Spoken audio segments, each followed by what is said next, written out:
Alpha OneTV have all the latest updates in Ťhügs ko be like and share na ma onua so ye de enye bi ntino nso nkipi updated yen so brede fi ani nchirum na yen kan de won de nchirum de na esi ye ablikman of elections NPP for omadwen ho monti ase omude lose no ma lose no area NDC4 aden NDC4 na the tax by NDC4 be bromo police for allow NDC4 and I just my cheaty over a omo sene bi omitimi the ablikman of amomo candidate isi so omutwa bi bona fine nene one of their members I be can say or leadership no our be chichim said the tax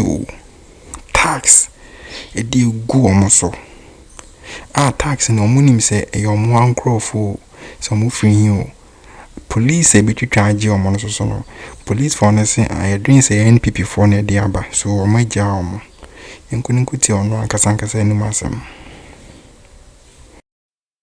It kills opportunities. And that is what has transpired. So yesterday I said, in fact I was sad.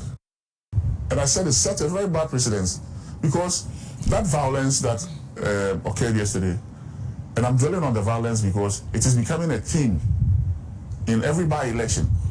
Previous Akwetia by-elections, there was violence. Awaya also West we won, there was violence. It's as if when there's a by-election, it's a recipe to show your power, or it's a time to show your power.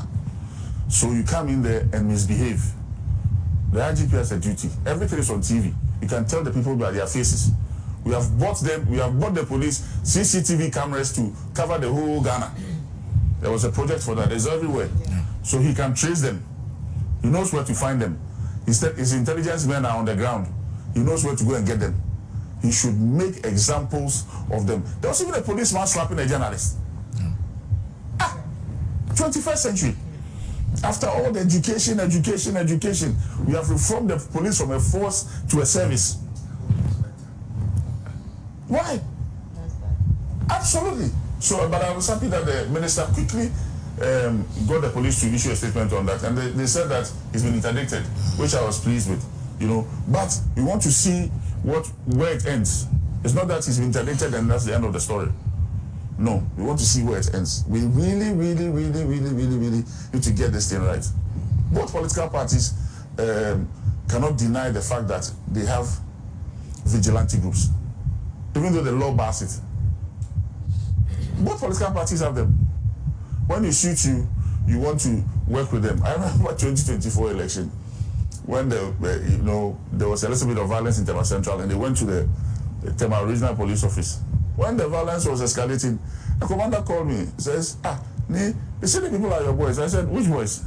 I said, the boys who are chasing NPP people. I said, how can they? When you go there, it's the same Tema Central youth who felt aggrieved at the party and decided that, no, this time we are not going to support the party, so we are going to police the ballot box against our own people. That's what they did. The same people, they were not strangers. Our own friends, we know all of them. The boys in Ashama and the boys in Tema Central, we work together, we play together. So we know each other. When he called me from the national headquarters, I said, I can't go there. If you, the police, cannot protect yourself, how can I go there to talk to them? But obviously, as a political leader, they knew that I can speak to them and speak to their leadership and get them to calm down. So we did that, and then we closed the chapter. So we all know them. As and when they shoot us, we work with them. But I think it's getting out of hand. It's really getting out of hand. After 30 years of this democratic experience, people must understand that it is just exercising your right. You know, this idea of violence begets violence, no. We should nip it in the bud as quickly as possible, because we are not heading towards the right direction. It might be small, it might be micro, it might be in one constituency, but it's dangerous, especially when the people are bold enough to attack national leaders, elected leaders of a political party. And I don't want to, blame just what happened yesterday. It's happened in the past, like he alluded to. It's happened in the past. I also was to go on. We saw the reports that came from the committee that was set up, but there's a big difference between many of the incidents that are taking place and how they were handled and how under President Akufo-Addo, he handled our Ayawa Sugon in 2018 or 2019. A commission was set up and a process took place that eventually culminated in us delegitimizing all vigilante groups, which is what I expect some of these post this event or post these violence acts. Some of these things must a commission can be set up for us to investigate and see why the police were powerless. Was it wrong for us to take the arms from them on election day as we did in the last CI, or we should allow them to carry or bear arms on election day? Maybe that serves as a deterrent. So going forward, it means we have to also deepen education, public education, both for political parties and political actors and the police and security services. I remember I went to an election observation in Guinea-Bissau in 2005, and the political agents were eating together, eating in the same bowl at lunch. They were eating together. When they started counting, all of a sudden there was a hail of bullets from the same people. Everybody went to pick up AK-47 and they were fighting. And then they had to, I found my way out of that country. They took me to Senegal and I go back to Ghana. So it gets to a point where some of these people are acting in the interest of others and not even their own interest. They don't even know what they are doing there. Some of the vigilante boys that were misbehaving yesterday were saying, some of the interviews that I've seen on social media, one of the guys was saying that, oh, Ťhügs Bono, I was told to beat her, so I just did it. Really? Is that what you have been reduced to? But going forward, the training and education must be deepened. Must be deepened.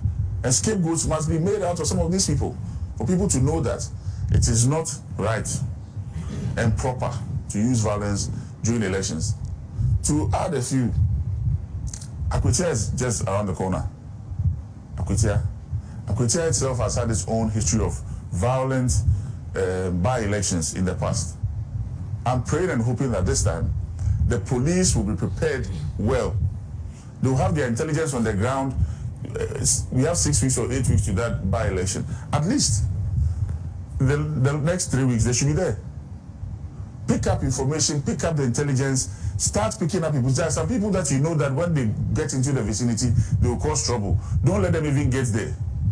Find the ways and means of keeping them at home or keeping them in your custody for their own safety, so that we'll go to the elections and come back peacefully. Because Akwetiya is a hotbed. That whole area has a lot of young men, both legal minors and a lot of illegal minors. Young men there. There's a lot of politics that is going on today. People were promised that they'll be allowed to mine there and no longer being allowed because they supported the party, or they didn't support the party, or they were mining before and there's a new government. There's a whole power play in that whole region. And in fact, in all the gold mining regions, Western region as well. But Akwetiya is the one that is next. And therefore, we must, as quickly as possible, gather enough intelligence on the ground and prepare to make sure that we safeguard the peace of the area and also the peace of Ghana. Lastly, I would also blame the EC for its indecision. In fact, the indecision doesn't even end with EC.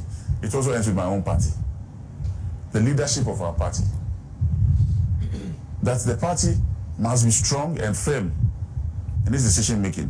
You take a decision at the neck level, and then the candidate decides to go in. There are two things. It's either we were not prepared for the elections, or maybe it was a strategy that I'm not aware of.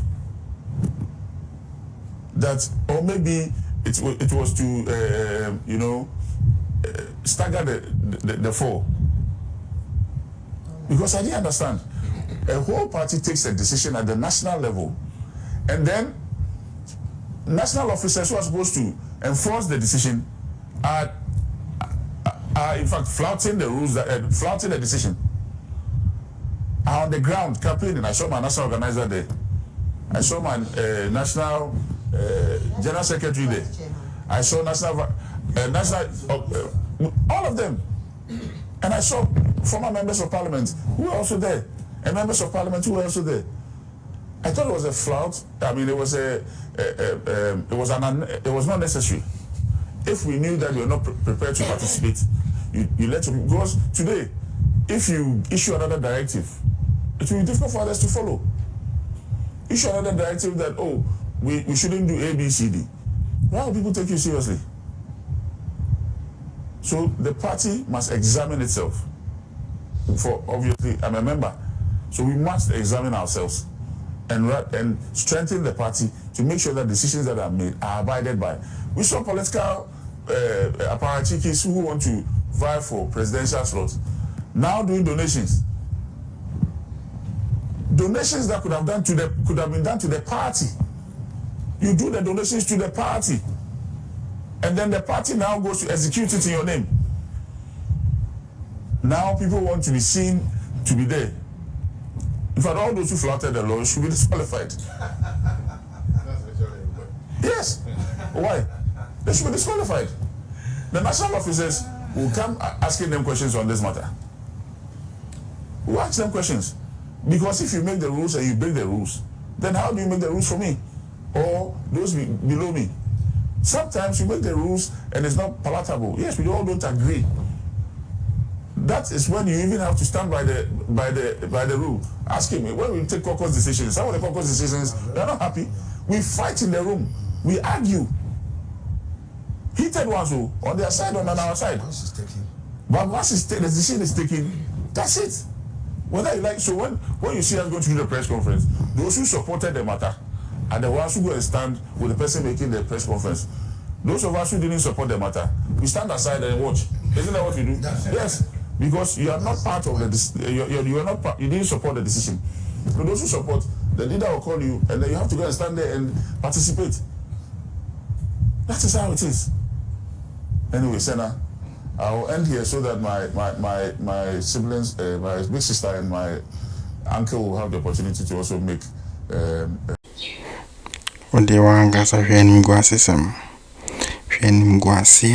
These people anyhow. And run it is a Professor Jampo, Kesi, NDC for no relax kakra. Na akwakwa ese NDC for no mia NPP for no too much. Pe no te be krampa akwetia seat na beda vacant no e be kra no man contest bi se na be NPP before be wini. Yani ifisi bi munimde. Yani ifisi bi muno omunyansa ne ko echiri pa. No muti eye democracy ase. Omuti constitution ase.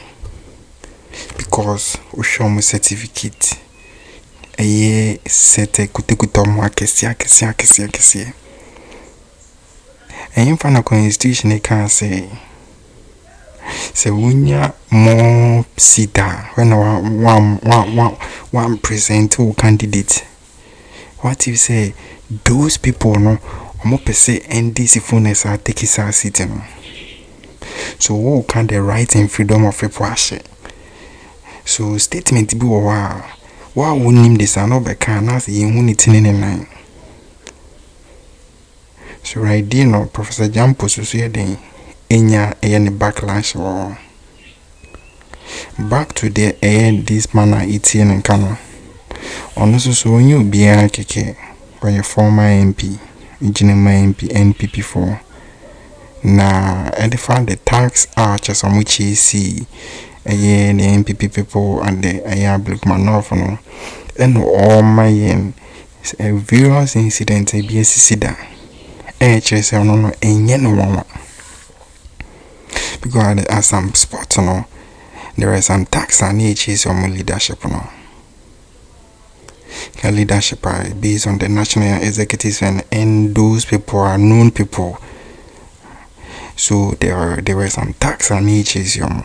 Instead of the police to stop them, I'm offering the Ťhügs can say and this tax on Crawford.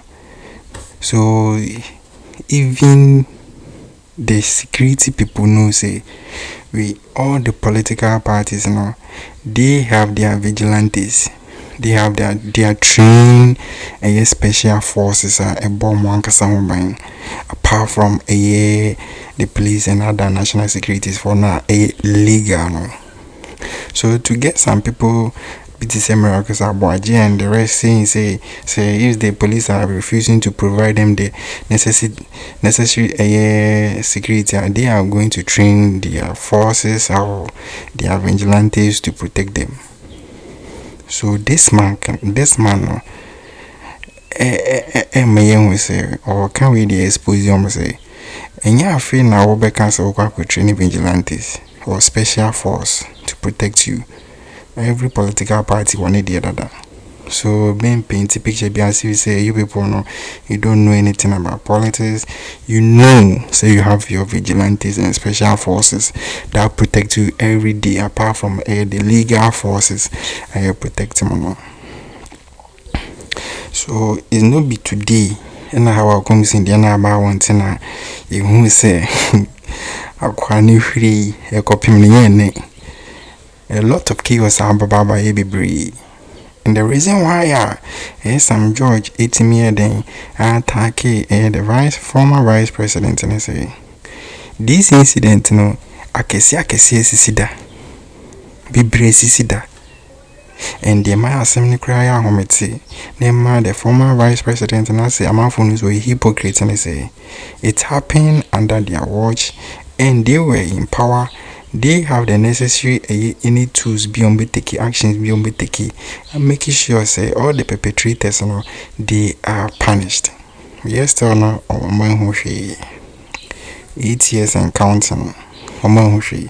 So it was some surprising statement from the former vice president to say are we still under democracy? The democracy under threat, blah blah blah blah.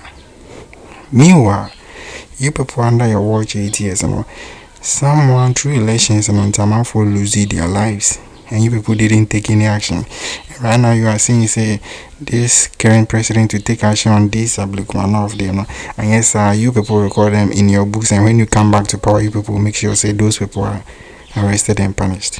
Meanwhile be happy under your watch nothing happened. So does it mean say if the thing doesn't go against you people now fine it's okay? But could see I will see take action. It doesn't work like that. Subscribe next year.